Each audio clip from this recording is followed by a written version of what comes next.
बेइज्जती मत करो,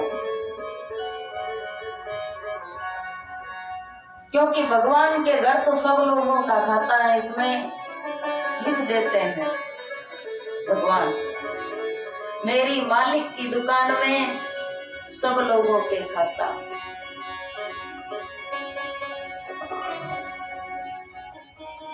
तो भगवान नंद बाबा को घर लेकर आए। एक दिन नंद बाबा के निर्जला व्रत था। सरोवर में स्नान करने के लिए गए। नंद बाबा ने सोचा ब्रह्म बेला हो गई,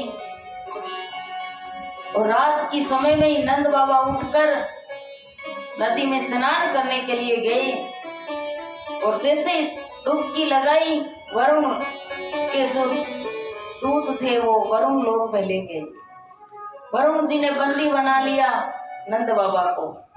बाहर खड़े हैं, वो नंद बाबा की प्रतीक्षा कर रहे हैं कि अभी तक नहीं आए, लगता है डूब गया। भगवान से जाकर कहने लगे, कन्हैया तुम्हारे पिताजी नंद बाबा डूब गए। भगवान आए, भगवान ने छलांग लगाई और सीधे वरुण लोक पहुंच गए।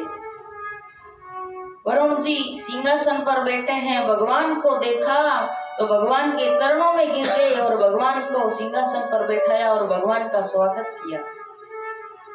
भगवान की दृष्टि नंद बाबा पर पड़ी तो नंद बाबा बंदी बनाए बैठे हैं। वरुण जी से कहने लगे, आप हमारा तो स्वागत कर रहे हो और हमारे पिताजी को आपने बंदी बना लिया। वरुण जी कहते हैं, ये तुम्हारे पिताजी हैं। कहने लगे, देखो हमारे दूत ऐसे ही मूर्ख हैं, बंदी बना लिया। तुरंत वरुण जी ने नंद बाबा को बंधन से मुक्त किया और भगवान से क्षमा याचना की। नंद बाबा भगवान के साथ बाहर आए। सब ब्रजवासियों से कहने लगे, देखो ब्रजवासियों, मैं तो गया था तो मुझे तो बंदी बना लिया था, और कन्हैया के साथ क्या रिश्तेदारी है। सब चरणों में लेटने लगे। पता नहीं ये कौन है, क्या रिश्तेदारी है। एक दिन सब ग्वाल वालों ने भगवान से कहा, बताओ सच सच बताओ कन्हैया, तुम भगवान हो क्या? भगवान ने कहा, अगर मैं भगवान हुआ तो तुम क्या करोगे? सब कहने लगे, अगर तुम भगवान हो तो मुझे कोई मतलब नहीं है, तुम बना रहे भगवान, पर ये बता दो कि तुम्हारे बैकुंठ कैसा है। भगवान ने कहा, अच्छा आपको बैकुंठ ही देखना है तो चलो हमारे साथ। भगवान लेकर गए। ब्रह्म कुंड में जैसे ही डुबकी लगाई, सब बैकुंठ पहुंच गए। अब बैकुंठ में भगवान का बड़ा ठाठ। भगवान सिंहासन पर बैठे हैं और बड़े बड़े छंदों से भगवान की स्तुति कर रहे हैं। सब ब्रजवासी किसी से राम राम करे तो कोई सामने राम राम भी नहीं करे। अब मन में सोचने लगे, सब ब्रजवासी आपस में बातें करने लगे, देखो ये सामने बैठा है ना, ये हमारा कन्हैया, बिल्कुल कन्हैया जैसी शक्ल है, पर क्या करे कोई जाने ही नहीं देता। ये तो 5-5 मुख वाले, 4-4 हाथ वाले स्तुति कर रहे हैं। अरे कन्हैया, हमारा वृंदावन लाख गुना बढ़िया है, मुझे तो मेरे वृंदावन में बुला लो। और जैसे ही सबने डुबकी लगाई, वृंदावन पहुंच गए। भगवान मुस्कुरा रहे हैं, कहने लगे, कैसा है हमारा बैकुंठ? सब ब्रजवासी कहने लगे, अरे कन्हैया तुम्हारा बैकुंठ तो बहुत अच्छा है, बड़ा ठाठ है भाई, बड़े बड़े छंदों से आपकी स्तुति हो रही है। पर हम तो आपसे कहते हैं, देखो कन्हैया, बैकुंठ में तो आपसे कोई बात भी नहीं करने देते, और हमारा वृंदावन लाख गुना बढ़िया है कि तुम्हारे साथ हम कबड्डी खेलते हैं, गेंद खेलते हैं, हर वक्त आपके साथ रहते हैं। कन्हैया, हम तो यही आपसे प्रार्थना करते हैं कि जब भी हमारा जन्म हो तो इस वृंदावन भूमि में ही हमारा जन्म हो। इसीलिए हमारा वृंदावन लाख गुना बढ़िया है। तो वृंदावन इतना सुंदर है, जो भावना से वृंदावन का दर्शन करते हैं, वृंदावन में जाते हैं, तो साक्षात राधा और माधव का दर्शन होता है। और भावना से नहीं जाते हैं तो टूटे फूटे मकान वृंदावन में नजर आते हैं। और भावना से भगवान से प्रेम करके वृंदावन जाते हैं तो इतना सुंदर और इतना दिव्य वृंदावन है कि दर्शन करते हैं तो आने का मन भी नहीं करता। बोलो राधे राधे। शरण गिरिराज के चरण, मन भूल मत जाना भगवत रूप की शरण, मन भूल मत जाना भगवत रूप की शरण।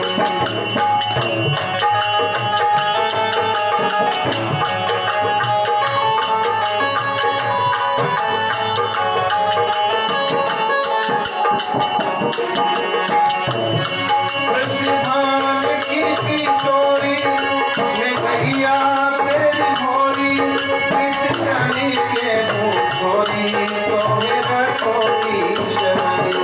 राधे रानी की शरण कीजिए राज के चरण, मन भूल मत जाना रूप की शरण, मन भूल मत जाना भगवत रूप की शरण। राधे रानी की शरण राज के चरण, मन भूल मत जाना भगवत रूप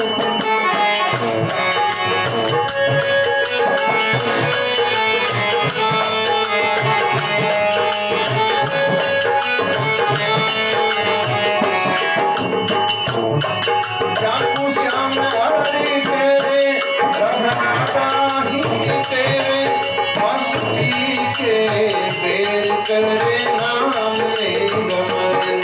राधे रानी की शरण ब्रिज राज के चरण, मन भूल मत जाना भगवत रूप की शरण।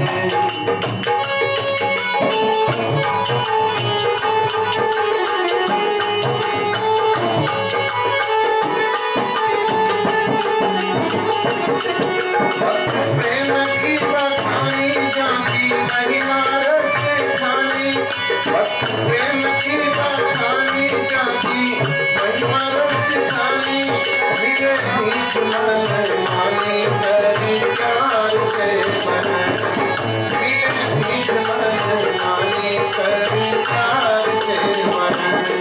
राधे रानी की शरण राज के चरण, मन भूल मत जाना भगवत रूप की शरण।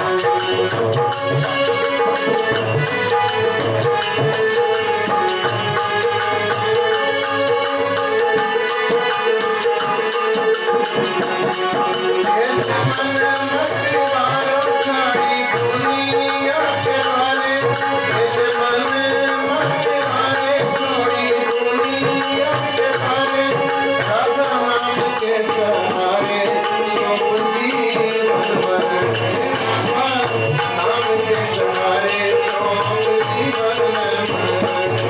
राधे रानी की शरण राज के चरण, मन भूल मत जाना भगवत रूप की शरण, मन भूल मत जाना भगवत रूप की शरण। बोलो राधे सरकार की, बांके बिहारी लाल की। श्री राधे।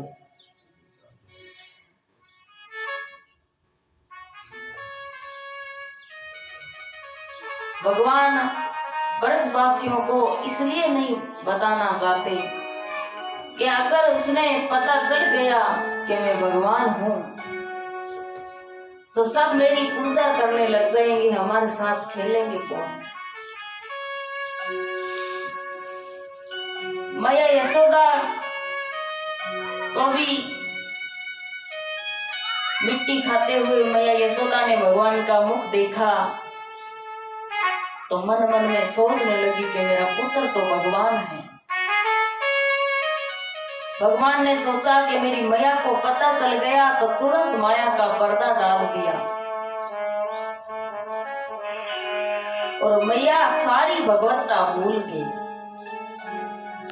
भगवान यशोदा के घर रहे, पता भी नहीं चला कि मेरा पुत्र भगवान है। और देवकी भगवान को भगवान मानती थी। जितना प्यार मैया यशोदा से भगवान को मिला, इतना प्यार देवकी से नहीं मिला, क्योंकि देवकी ने हमेशा भगवान का ऐश्वर्य देखा था, इसीलिए वो भगवान मान लेती। और मैया यशोदा और नंद बाबा को पता ही नहीं था कि मेरा पुत्र भगवान है। इसीलिए मैया यशोदा का प्रेम भगवान को मिला।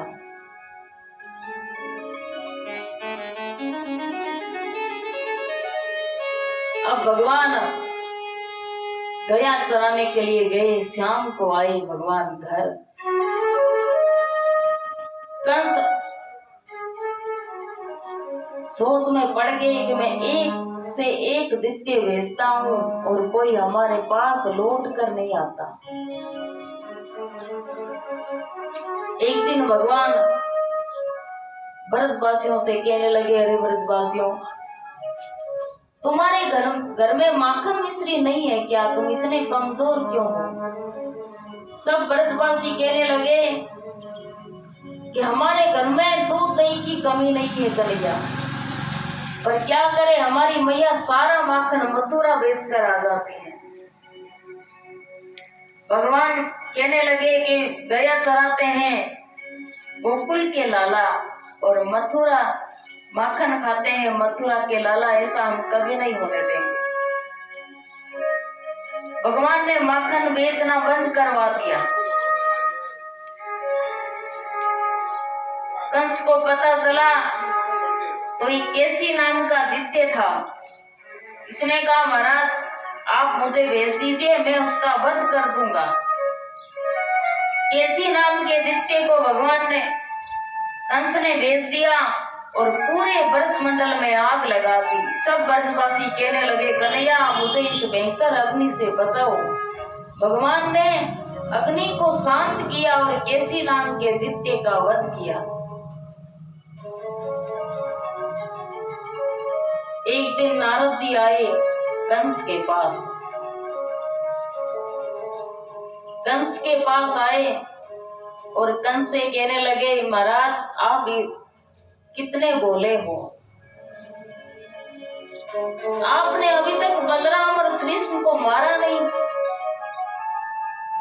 कंस कहता है, क्या करूं गुरुदेव, एक से एक दैत्य भेजता हूं, कोई लौट कर नहीं आया, तो मैं क्या करूं। नारद जी कहते हैं, तुम ऐसा करो, कोई मेले ठेला का आयोजन रखो, बच्चों को घूमने का बहुत मन होता है,